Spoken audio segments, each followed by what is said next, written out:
baបងនៅអស់គ្នាថ្ងៃនេះយើងមានជាមួយនឹង015 option 3 stock ថ្មីតាមតែរៀបចំហើយអញ្ចឹងអានេះតាក់ទងសបកជាងអីបងបានដូររួចរាល់អស់ហើយហើយអ្វីដែលសំខាន់រីមអីហើយជាមួយកង់អីគឺថាថ្មី4គ្រាប់ហ្មងអញ្ចឹងតាក់ទងការរំលោះតម្រូវឲ្យបងមានមុន500ទៅ1000គឺយើងសិក្សាជាមួយធនាគារហើយបើចំពោះមួយក្រាស់តគឺយើងមានមុនចាប់ពី35ទៅ40%អញ្ចឹងណាពុកម៉ែបងប្អូនអរគ្នាអានេះដែលអ្វីដែលសំខាន់ម៉ាយអីអានេះតែជាង 100000 ម៉ាយទេអានេះ015 option 3ប្រភេទក្តារពុនអញ្ចឹងតាក់តងនឹងអេតាឡានអីគឺបងអូនបានរៀបចំរួចរាល់អស់ហើយតាក់តងពុកអីបងអូនដេកជាឈុតថ្មីអញ្ចឹងអានេះ015ពេញហើយកលុកកលៀតអីបងប្អូនមើលខ្ចៅអត់មានស្នាមដោះស្នាមអីទេចឹងមកប៉ុណ្ណានៅប៉ុណ្ណឹងអស់ឃើញទេនៅកលខ្ចៅទ្វានៅអីទាំងអស់ចឹងហើយអ្វីដែលសំខាន់កលុកកលៀតគៀនទ្វាអីគឺថាស្អាតចឹងហ្មងផ្លឹងចឹងអត់ឲ្យបងប្អូនមកមើលអីខុសចិត្តទេចឹងថតតាំងពីកលុកកលៀតខាងក្នុងអីជូនបងមើលអស់អ្វីដែលសំខាន់កលៀតនេះអីគឺថាអត់មានបាញ់អត់មានអីទេធានាស៊ីនអ្វីដែលសំខាន់ពពួក013ឡើងពុកម៉ែបងប្អូនអរគ្នា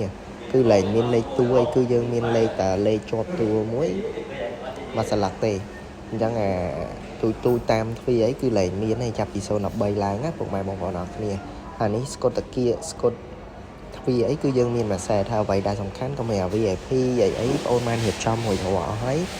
មួយសុំពុកមួយអីចឹងណាហើយតាក់តងឯតាគឺថាស្រស់ស្អាតមែនតើប្រភេទក្តារពុនមួយគ្រឿងនេះ015អញ្ចឹងបងត្រូវការ015 option 3ឡានមូអត់បុកអត់ប៉ះអត់ឆេះអាចមកមើលមួយគ្រឿងនេះបានអញ្ចឹងតាក់តង stop ក្រនិយាយគឺថានៅថ្មីស្អាតមែនតើហ្មងអានេះគឺជាអេតាផ្នែកខាងក្រោយពុកម៉ែបងប្អូនអរគ្នាអញ្ចឹងអានេះអត់មានបុកចូលអត់មានរួញអីទេអាហ្នឹងតានីកៅស៊ីនឲ្យទាំងអស់អញ្ចឹងណាពុកម៉ែបងប្អូនអរគ្នាអ្វីដែលសំខាន់កុំឲ្យខាតពេលយូរបងប្អូនអរគ្នាឥឡូវមកមើលផ្នែកកង់តាគូមួយខ្ញុំទាំងអស់គ្នាគឺថានៅខ្ចៅអាគុយខ្ចៅអីគឺថាយើងអត់មានដោះអត់មានអីទេគឺថានៅសនំ015វាអញ្ចឹងហ្មងអ្វីដែលសំខាន់នេះបងប្អូនទាំងអស់គ្នាការអីតានីស៊ីនឲ្យទាំងអស់ណាបងប្អូនទាំងអស់គ្នាមកពីក្រៅប៉ុណ្ណាគឺយើងប្រាប់ផែនច្បាស់លាស់ជូនពុកម៉ែបងប្អូនអញ្ចឹងនិយាយទៅគឺតានីប្រភេទឡានស្អាតអត់មានកាត់តស្ងោដូរពណ៌នឹងអត់ឆេះអញ្ចឹងបងត្រូវការមកគ្រឿងនេះអាចមកមើលបានមិនថាទិញលុយសុទ្ធក៏បានមលុះក៏បានសិតតែតម្លៃពិសេសអូនលក់ក្រោម20000ជូននៅមកគ្រឿង015នេះដែរអញ្ចឹងបានអីគឺថាថ្មីមែនតើពុកម៉ែបងប្អូនអរគ្នាអត់មានឆេះអត់មានប្រហយអត់មានប្រហើអត់មានធ្វើឆេះធ្វើអីទេអញ្ចឹងអានេះតាក់តងកន្លែង passenger ពុកម៉ែបងប្អូនអរគ្នាអញ្ចឹងអត់មានតាក់តងឆ្កូតឆ្កាញអីក៏អត់ដែរគឺថាធានាថ្មីឲ្យមែនតើហ្មង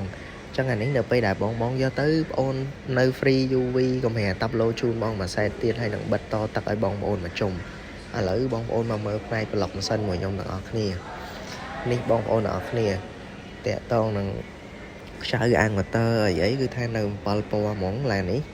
អ្វីដែលសំខាន់ទឹកស្អំអីបងប្អូនបានដាក់រួចរាល់អស់ហើយអត់មានឲ្យខ្វះឲ្យអីទេអញ្ចឹងបងត្រូវការឡានសនំយកទៅប្រើអត់ស្ដាយលុយអាចមកមើលមកគ្រឿងនេះបានមកគ្រឿងនេះដែរជាប្រភេទ015អរគុណច្រើនបង